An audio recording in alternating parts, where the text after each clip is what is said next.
Sono passati 9 mesi e 2 settimane, un parto, per riaprire al traffico veicolare la strada provinciale 68, a cui ancora manca il manto stradale, e per l'abitumazione della strada si dovrà aspettare ancora un mese, periodo necessario, secondo il sindaco di Realmonte Piero Puccio, a far assestare la strada.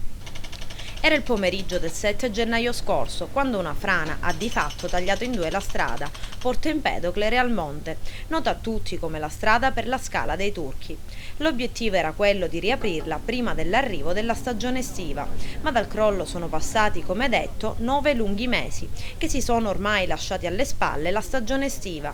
E negli ultimi mesi è rimasto accessibile solo un piccolo passaggio pedonale a misura d'uomo, una situazione che ha sicuramente danneggiato i commercianti, i turisti e anche gli abitué della Scala dei Turchi, che nonostante la stagione estiva sia finita e le condizioni del tempo non siano delle migliori, continuano a far registrare numerose presenze. Una strada interrotta che ha di fatto isolato Punta Grande da Lido Rossello, costringendo i veicoli a notevoli deviazioni. Ricordiamo comunque che l'SP68 è di competenza della provincia e che per renderla di nuovo agibile e fruibile è stato costruito un muro di contenimento, dato che la strada insiste su una collina soggetta a frane, un intervento costato circa 400.000 euro. Ed in misura preventiva, data la natura del terreno, il costante pericolo di caduta massi e la possibilità di nuove frane della collina, il sindaco di Realmonte Piero Puccio ha recintato parte della spiaggia che porta alla Scala dei Turchi, una transenna che restringe la battigia per impedire ai pedoni di avvicinarsi sotto la collina